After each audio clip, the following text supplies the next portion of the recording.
교회 안팎에서 예수님이 태어나신 성탄의 이야기를 접할 때마다 엇갈리는 반응이 있죠. 정말 신비롭고 은혜로운 이야기구나 라고 반응하는 사람들도 있고, 마치 이것이 동화, 신화, 전설 같다라고 생각하는 사람들이 있습니다. 성탄의 이야기는 교회 오래 다니신 분이라면 수십 번 혹은 더 많이 들었던 이야기들입니다. 천사가 등장하죠. 그래서 동화 같다, 전설 같다라고 생각을 하는 거예요. 하나님의 천사가 나타나서 아직 결혼도 하지 않은 어린 소년이었던 마리아에게 찾아가서 너는 성령으로 잉태가 될 것이다 라는 소식을 알리죠. 그리고 그 소녀가 그 말씀을 믿음으로 받습니다. 그리고 진짜 잉태합니다. 정혼한 신랑감이 있었는데 그도 나이가 그렇게 많지 않은 젊은 요셉이었습니다.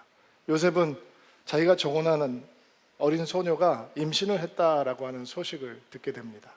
그런데 우리가 말씀을 읽었던 것처럼 그런 의로운 사람이어서 율법적으로 마리아가 혼인하기 전에 임신을 하면 간음죄로 처벌을 받을 수 있기 때문에 그는 조용히 파혼을 하려고 합니다. 그런데 천사가 또 나타납니다.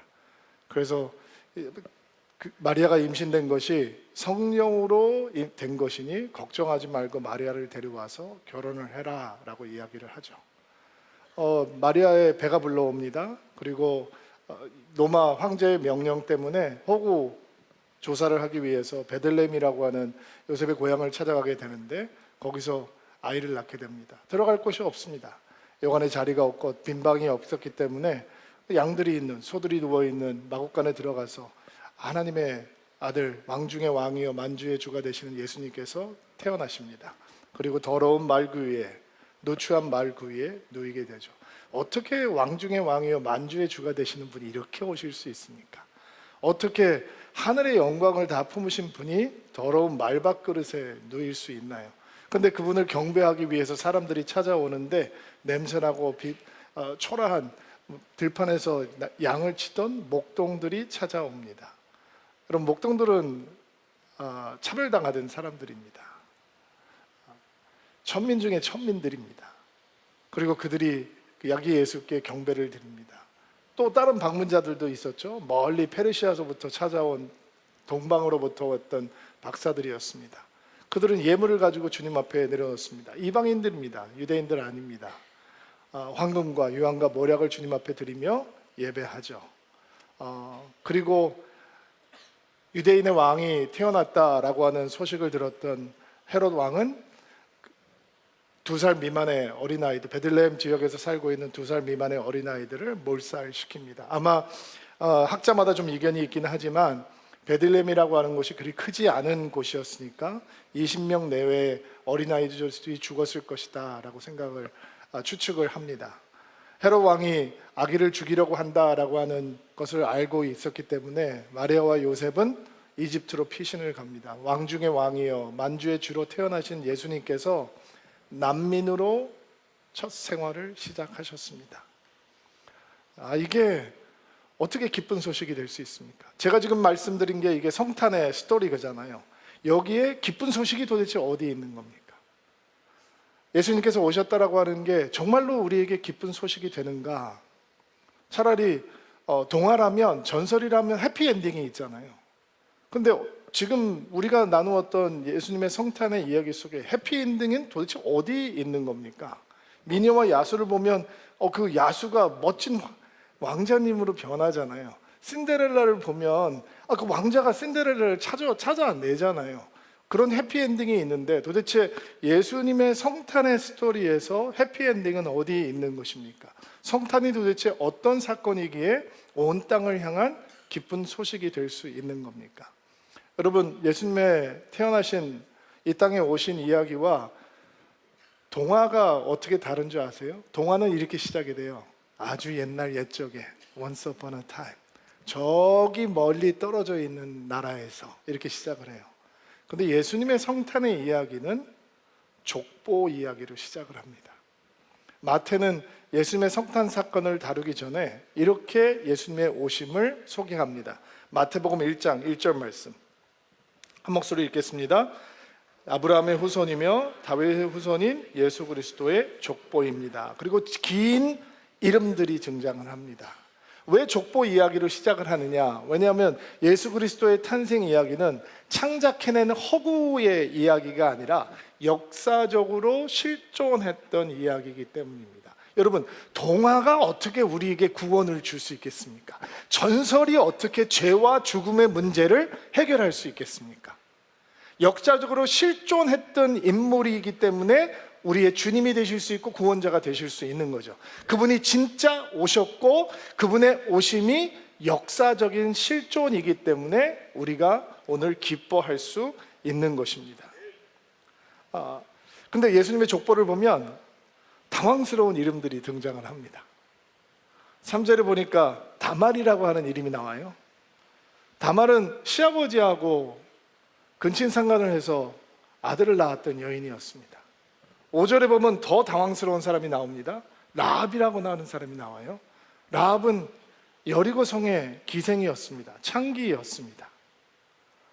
그리고 룻이라고 하는 이방 여인의 이름도 등장을 하고 6절에 보면 가리고 싶은 이름도 등장합니다. 우리아의 아내.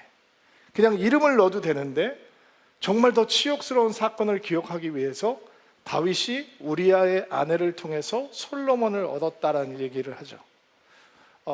우리아라고 하는 사람은 다윗의 용사였습니다. 다윗이 목숨을 빚진 사람입니다. 그리고 그 간음 사건이 터졌던 날도 우리아는 목숨을 걸고 전쟁터에서 다윗을 위해, 이스라엘을 위해서 싸우고 있었습니다. 근데 다윗이 어슬렁거리며 지붕 위를 거닐다가 멀리서 목욕하는 여인을 보게 됩니다.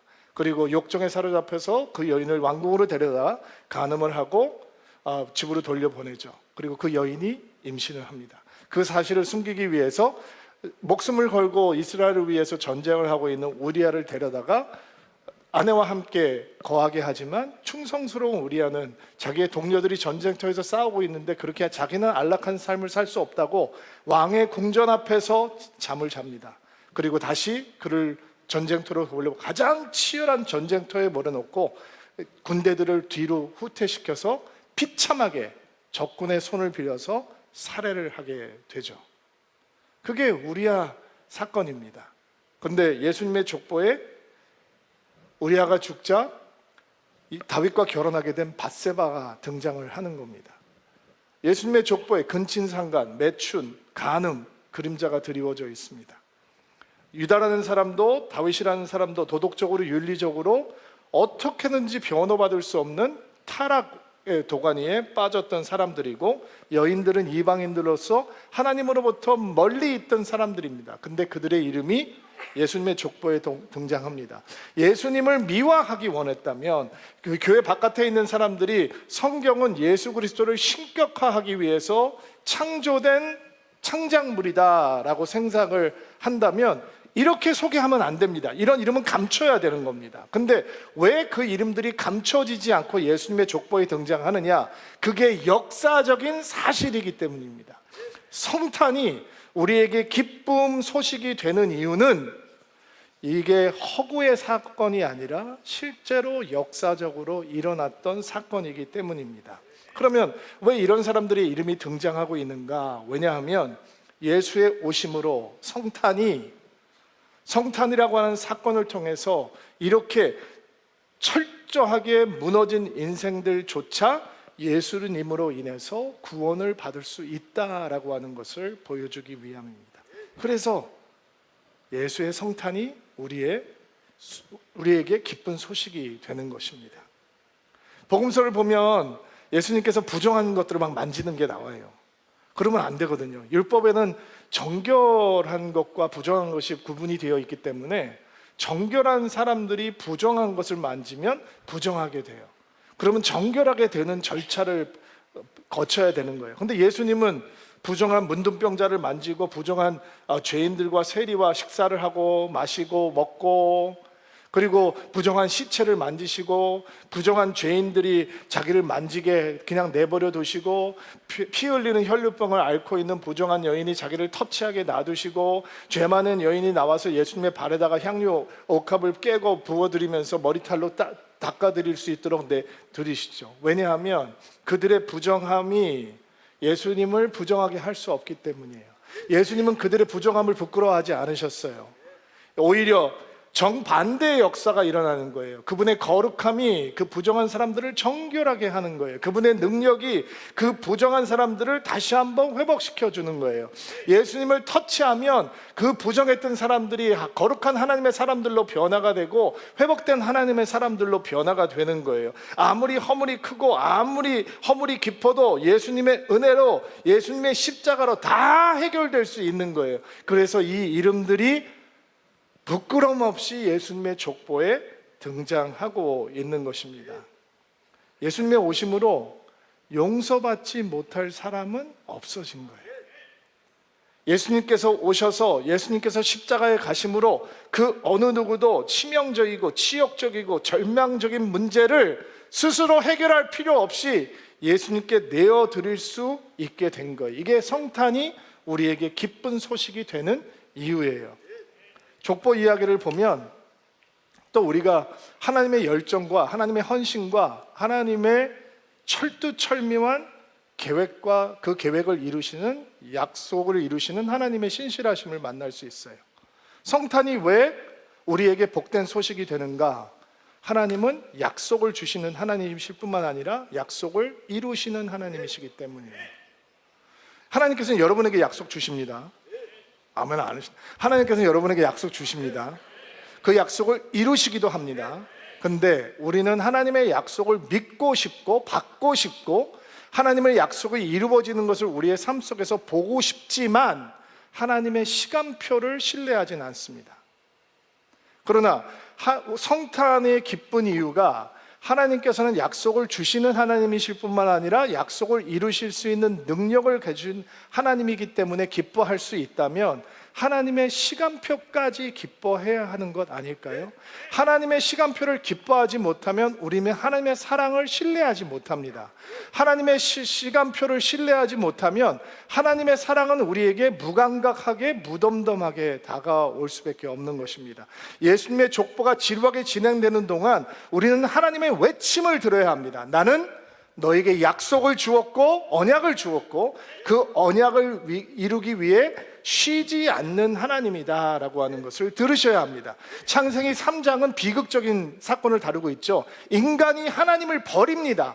근데 그 비극적인 현장에서 하나님은 이런 약속을 외치십니다.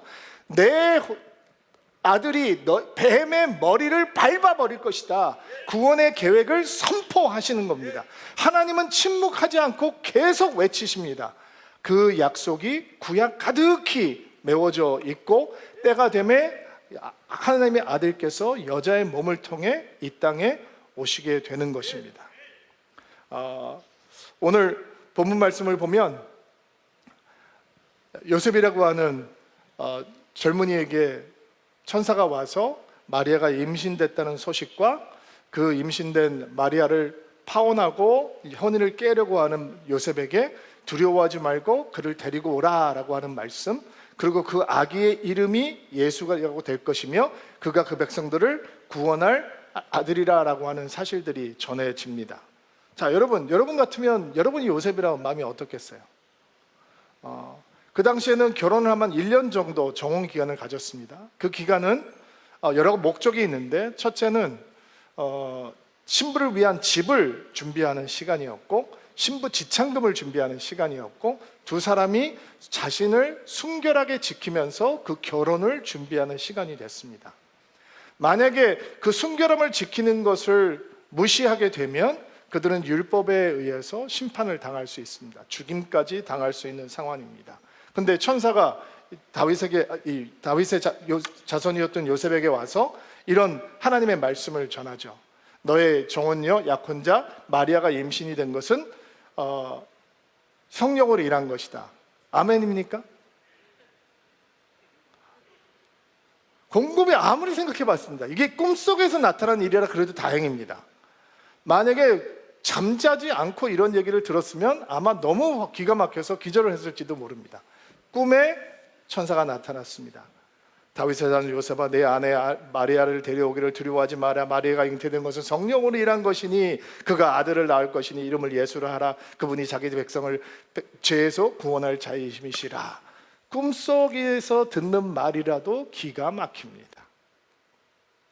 여러분은 성경을 보면서 혹시 이런 생각하세요? 우리는 과학 지식이 많은데 고대에 살았던 과학 지식이 없으니까 이런 이야기를 아주 쉽게 덥석덥석 믿었을 것이다. 천만의 말씀. 저는 요셉이 무너졌을 거라고 생각합니다.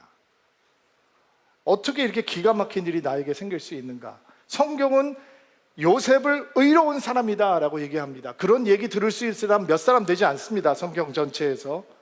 내가 의로운 사람인데 어떻게 나에게 이런 일이 될 수 있을까 생각하지 않았을까요? 아니면 여러분이 요셉이 그렇군요 하나님, 나는 또 이게 뭐 딴 일이 생긴 줄 알고 진짜 화가 나고 열불이 터졌었는데 성령으로 잉태됐다라고 하니 할렐루야 아멘, 정말로 다행입니다 라고 생각했을까요? 절대로 그렇지 않았을 겁니다.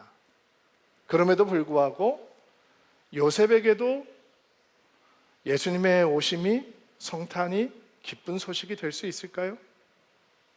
어떻게 요셉에게도 성탄이 기쁜 소식이 될 수 있을까요? 요셉에게 성탄이 기쁜 소식이 되는 이유는 가장 치욕스럽고 가장 수치스러운 상황을 이길 수 있는 힘이 그 성탄에 있기 때문입니다. 여러분, 예나 지금이나 사람들은 남의 말 하기 좋아하죠? 그거는 변하지 않습니다. 소문이 퍼져간다고 생각해 보세요. 마리아가 배가 불러온데 아직 결혼 안 했잖아. 요셉 그 사람 그거 못된 사람이네. 마리아 정말 정결하지 않은 사람이네. 이런 얘기가 나가겠죠. 그리고 율법적으로도 처단을 받을 수 있는 상황입니다. 그런데 자신을 보호하기 위해서, 마리아를 보호하기 위해서 요셉이 진실을 얘기했다면 어떻게 했을까요? 그게 아니고요, 저는 아무 짓도 안 했어요. 마리아도 아무 짓도 안 했어요. 그게 아니고요, 성령으로 잉태된 겁니다 라고 변호를 하고 다니기 시작했다. 그렇다면 마을 사람들은 어떻게 반응했을까요? 아마 요셉 보러 미친 사람이다 라고 생각을 했을 겁니다. 이렇게 보든 저렇게 보든 마리아와 요셉은 하나님의 아들 예수 그리스도가 마리아의 태에 임하셨기 때문에 그들은 가장 수치스럽고 가장 모욕스러운 상황으로 떨어질 수밖에 없었던 것입니다. 여러분, 왜 천사들이 하필이면 들판에 있는 목동이들에게 가서 예수의 오심을 가장 먼저 전했을까요? 그들은 가장 비천하고 가장 수치스럽고 가장 부끄러움을 당하는 사람들이었습니다. 그들에게 성탄의 기쁜 소식이 전해졌습니다. 그리고 그들은 진짜 기뻐했습니다. 예수의 오심이 가장 수치스럽고 모욕스러운 순간들을 만나는 예수의 사람들에게 기쁨의 이유가 되는 것입니다. 저는 목회를 하는 사람들입니다. 저는 가끔 성도들의 회사나 직장에 신방을 갈 때가 있습니다. 제가 너무 수치스럽고 모욕스러운 상황을 한번 만난 적이 있습니다. 예전에 제가 한번 얘기한 적이 있는데, 믿지 않는 남편이 있는데 와서 기도를 해달라고 초청을 받았습니다. 뭐 그런 경우가 많으니까 제가 성경을 들고 사무실로 들어갔습니다. 들어가서 저를 초청해 준 분이 남편에게, 여러 직원들이 있습니다. 남편에게 우리 교회 목사님이야 라고 소개를 하자 이 남편이 소리를 지르기 시작합니다. 재수없게 무슨 목사가 우리 사무실을 찾아왔어. 뭐 돈이나 받아가려고 그러는 거야? 그리고 저는 엄청나게 모욕스러움을 느꼈습니다. 그리고 제가 사무실로 이렇게 걸어 들어가는데 그 뒤에 더 심한 이제 욕을 하는 거예요. 그리고 제가 그 자리에서 멈추고 그 자매님에게 이렇게 얘기를 했습니다. 오늘은 제가 기도할 때가 아닌 것 같습니다.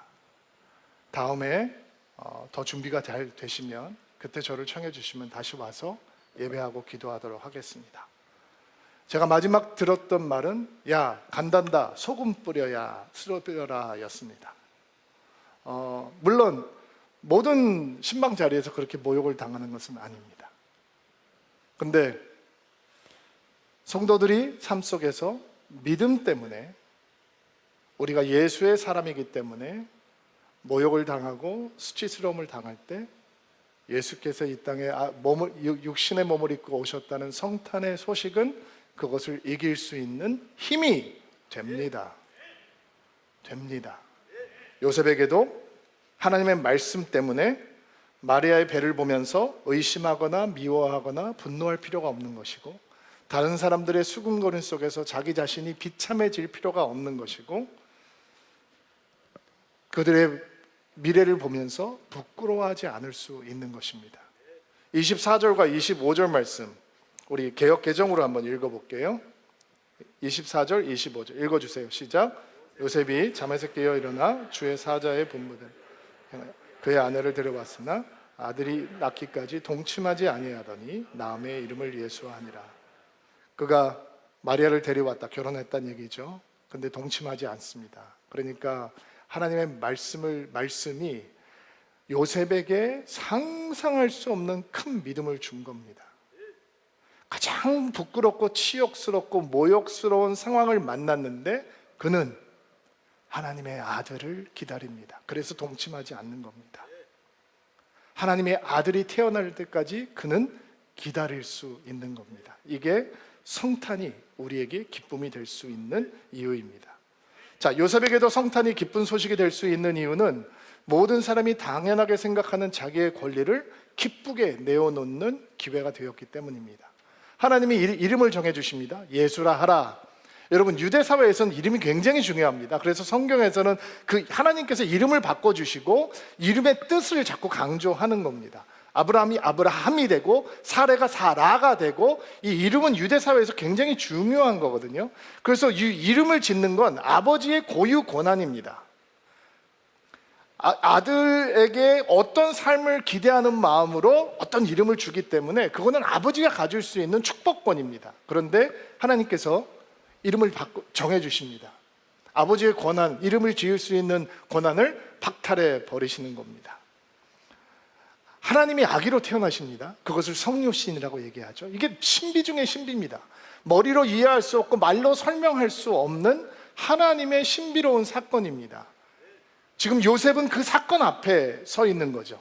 제일 패커라고 하는 세계적인 조기 신학자가 이 성육신의 신비로움에 대해서 이렇게 표현을 했어요. 한번 들어보세요. 공감이 되는지 모르겠어요. 하나님이 인간이 되셨고 하나님의 아들이 유대인이 되셨습니다. 젖는 자가 무력한 인간 아기로 지상에 나타나셨습니다.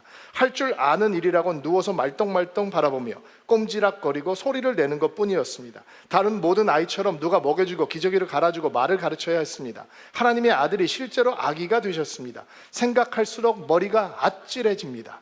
그 어떤 픽션에도 이 성육신의 진리만큼 기상천외한 요소는 없습니다. 정말로 그렇죠. 머리가 아찔해져요. 요셉도 머리가 아찔해질 거예요. 하나님의 아들이, 하나님이 아기가 되셨어요. 요셉이 돌봐야 돼요. 요셉이 먹여줘야 돼요. 기저귀도 갈아줘야 돼요. 밤에 보채면 안고 밤을 새야 해요.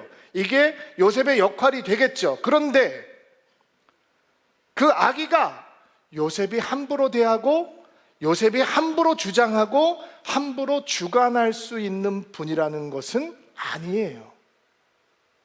그 아기가 자신이 품고 안고 길러야 하는 그 아기 예수가 요셉을 주관하는 분이고 요셉을 향한 주권자이시다라는 거예요. 하나님께서 요셉에게 이름을 지을 수 있는 권리를 박탈한 사건에서 보는 것은 나의 권리를 박탈하고 예수를 따르는 믿음이다라고 하는 것을 보게 되는 거예요. 예수님 말씀 이런 말씀을 하죠. 아무든지 나를 따라오려거든 자기를 부인하고 날마다 자기 십자가를 지고 나를 따를 것이니라. 자기를 버리고 자기를 부인하고 자기 권리를 박탈하지 않고 예수를 따를 수 있는 길은 없다라는 거예요. 아버지가 아들의 이름을 짓는 건 너무나 당연한 일이에요. 근데 그 너무나 당연한 권리를 하나님 앞에 내놓지 않으면 내가 원하는 예수님이 우리의 주권자가 되는 것이 아니라 내가 예수님의 주권자가 되는 이상한 믿음이 되어버리죠.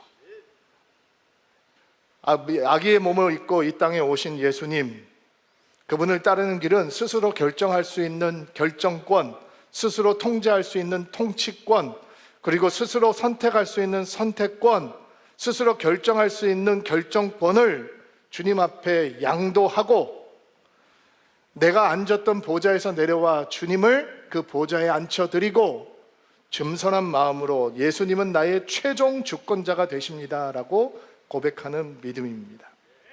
우리는 요셉을 통해서 자신을 버리는 믿음을 보게 되는 것입니다. 주님의 주권을 인정하는 믿음을 배우게 되는 것입니다. 힘들지만 내가 무너졌을 때, 하나님 앞에서 무너졌을 때 주의 말씀이 이루어진다라고 하는 진리를 배우게 되는 것입니다. 또 요셉에게도 성탄이 기쁜 소식이 되는 이유는 자기 자신이 하나님의 구원이 절박하게 필요한 무력한 죄인이라는 것을 고백하는 기회가 되었기 때문입니다. 하나님이 주신 아기의 이름은 예수입니다. 예수는 히브리 이름으로 보면 여호수아, 호세와라는 이름과 뜻이 같습니다. 여호와는 구원이시다, 구원하신다 라고 하는 뜻입니다.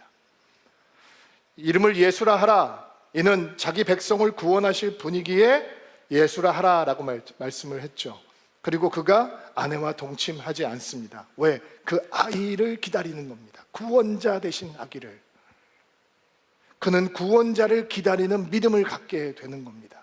성탄이 요셉에게도 그리고 여러분과 저에게도 기쁜 소식이 되는 이유는 우리가 구원자가 필요한 죄인들이기 때문입니다.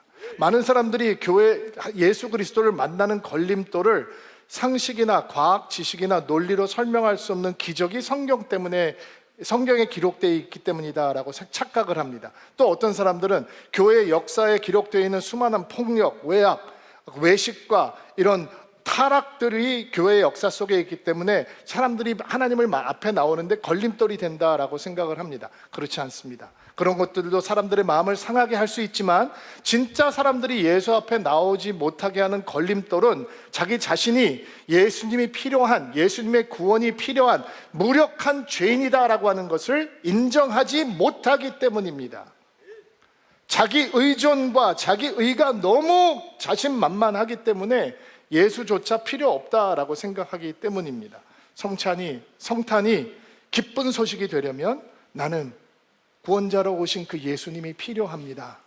나는 예수의 구원이 필요한 무력한 죄인입니다 라고 하는 고백이 필요하고, 요셉은 그 구원자 예수 그리스도를 기다리며 성탄의 기쁨을 만나는 것입니다. 한 가지만 더 묵상하고 말씀 마무리할게요. 23절 말씀 한번 다시 한번 읽어봅시다. 우리가 잘 알고 있는 말씀인데 23절 시작. 보라, 처녀가 임신하여 아들을 낳을 것이며 사람들이 그의 이름을 임마누엘이라고 부를 것이다. 임마누엘은 우리와 함께 계시는 하나님이라는 뜻입니다. 예수님께서 태어나시기 800년 전에 이사야 선지자의 입술을 통해서 선포되었던 약속의 말씀입니다. 증거가 뭐냐? 처녀가 잉태하여 아들을 낳을 것이니 그 아들의 이름을 임마누엘이라 하라. 임마누엘은 하나님은 우리와 함께 하신다라고 하는 뜻이죠. 함께라고 하는 말 속에 이 두 가지 하나님의 마음이 포함되어 있습니다. 내가 너를 떠나지 않는다라고 하는 마음. 두 번째는 내가 너를 안다라고 하는 표현입니다. 근데 목사님, 예수님 승천하셨잖아요. 성령이 오셨잖아요. 육신을 가지셨던 예수님은 여기 계시면 저쪽에는 계실 수 없는데, 예수님께서 성천하시자 모든 곳에 함께 하실 수 있는 성령께서 오셔요. 그러니까 성령은 우리를 떠나지 않으세요. 예수님께서 임마누엘로 이 땅에 오셨다라고 하는 약속은 뭐냐면, 우리가 예수를 믿게 되는 순간부터 우리에게 예수님이 없는 시간은 존재하지 않는다, 이런 뜻이에요. 예수님은 여러분과 항상 함께 하세요. 기쁠 때도 슬플 때도, 여러분이 거룩하게 살 때도 거룩하지 못할 때도 예수님은 늘 함께 동행하세요. 여러분이 예수님의 이름을 부르면 예수님은 달려오세요. 여러분께서 신음 같은 기도를 해도 예수님은 여러분을 떠나지 않으시고 여러분과 함께 하세요. 근데 목사님, 제가 그걸 느끼지 못했는데. 그렇죠. 우리의 감정이 변덕스럽고 일관성이 없기 때문에 때로는 하나님이 안 계신 것 같고, 예수님이 멀리 있는 것 같고, 나에게 관심이 없는 것 같고, 다른 사람의 기도에는 관심이 있는데 내 기도는 관심이 없을 것 같고, 이렇게 느낄 수 있죠. 그러니까 약속의 말씀을 붙들고 임마누엘 하나님과 동행해야 해요. 날마다 매 순간 예수님께서 인간의 몸으로 오시고 우리를 위해서 아기 예수가 되신 이유는 우리와 함께 하기 위해서 떠나지 않기 위함이에요. 자, 함께라는 말은 또 내가 너를 안다라는 고백을 포함하고 있다라고 얘기했어요. 예수님께서는 우리를 알기 위해서 인간이 되셨어요. 우리를 더 많이 사랑하시기 위해서 우리를 잘 위로하시기 위해서 인간이 되셨어요. 히브리서 2장 17절로 18절 말씀 한번 읽어볼까요? 한 목소리 읽겠습니다. 시작. 그러므로 예수님께서는 모든 면에서 사람과 똑같이 되셨습니다. 예수님께서는 하나님을 섬기는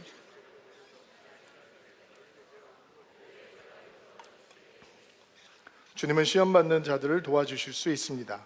왜냐하면 예수님께서 직접 고난당하시고 시험을 받으셨기 때문입니다. 범사에 우리와 같이 되셨어요. 우리가 똑같이 되셨어요.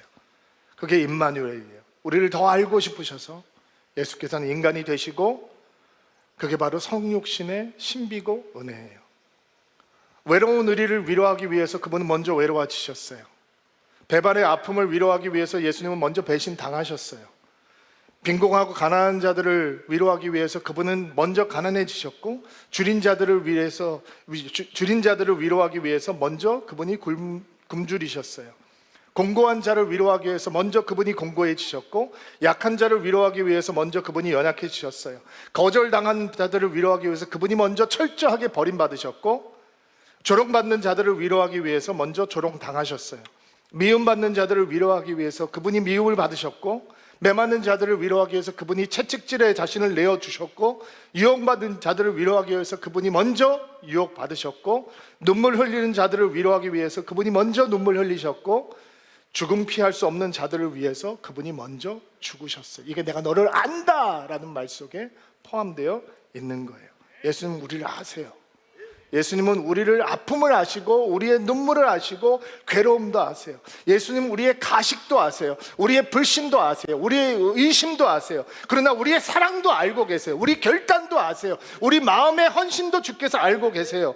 인간의 몸을 입고 이 땅에 오신 예수님께서 우리를 향해서 오늘도 외치시는 거예요. 내가 너를 안다. 내가 너를 알기에 나는 너를 사랑한다. 그 무엇도 너를 나의 사랑으로 끊을 수 없다. 이게 임마누엘 속에서 만나는 성탄의 기쁜 소식이에요. 성탄이 기쁜 소식이 되는 이유는 바로 그 임마누엘의 하나님이 나의 예수님이기 때문이에요. 성탄은 과거 사건 아니에요, 여러분. 2024년 전에 있었던 사건이 아니에요. 성탄은 오늘 일어나는 사건이에요. 아기 예수로 오신 임마누엘 하나님으로 오신 예수께서 우리의 삶 속으로 걸어 들어오시는 것이 성탄의 사건이에요. 그래서 오늘 우리는 예수님의 오심 때문에 기뻐할 수 있는 것입니다.